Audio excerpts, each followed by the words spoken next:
ทุกคนมือนี้ก็สิพามาถ่ายคลิปกินบักหวาพี่น้องบักหวาซุปบักหวาชมพู่พี่น้องนี่อยู่ทงหน้าบ้านเฮาเองพี่น้องนี่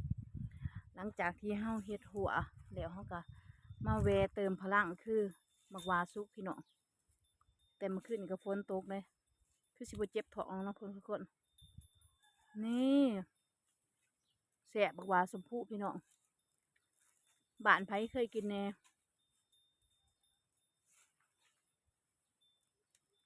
บรรยากาศรอบๆมึงแน่มีหนองงัวเพิ่นมานั่งกินมาย่างกินพี่น้องอ้องัวหน่อย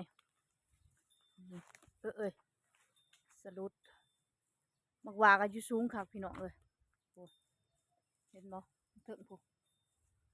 สูงคักทุกคนสุกหลายอยู่เลยโดนน้องมาทางขี้ดินนี่เต็มเลยทุกคนเลยอืมเอากินบ่เทิงพี่น้องนี่เถิงทักทายทุกคน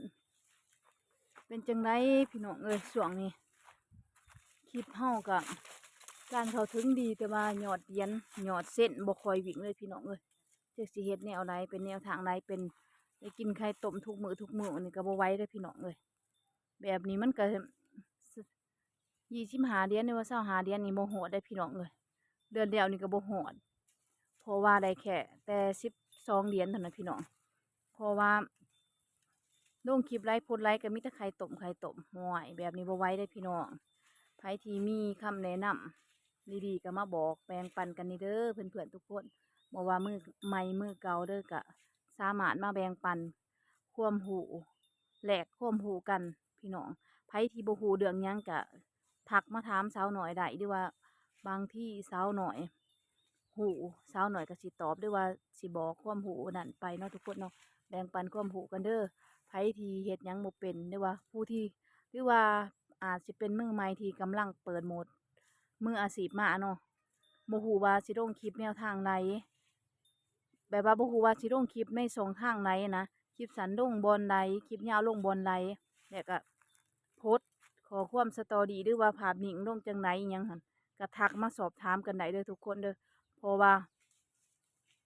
เรื่องพวกนี้บางคนก็บ่รู้คลิปยาวไปลงคลิปสั้นคลิปสั้นไปลงคลิปยาวก็เป็นไปเพราะว่ามันเราพ้อหลายคนเนี่ยบางคนก็ลงแบบบ่ถูกช่องทางอะนะพี่น้องอันนี้ไผเป็นแล้วก็บ่ว่ากันเนาะทุกคนเนาะไผที่เป็น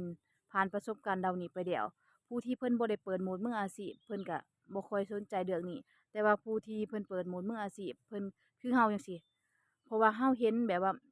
สายแบ่งปันนั่นแบ่งปันนี่เกี่ยวกับการเป็นครีเอเตอร์ของพวกเฮานี่เฮาก็สิสนใจนี่แหละทุกคนเพื่อเฮาสิได้ความรู้ไปปรับใช้ในโปรไฟล์ของเฮาเนาะทุกคนแม่งขี้หน้าพี่น้องอันนี้ก็สาวน้อยก็ขอบใจทุกการรับชมคลิปวิดีโอเด้อพี่น้องเอ้ยขอให้ยอดเหรียญยอดเส้นของทุกคนเฮงๆปังๆเด้อพี่น้องเอ้ยสู้ไปนำกันเพื่อเงินในอากาศเนาะพี่น้องเนาะบ๊ายบาย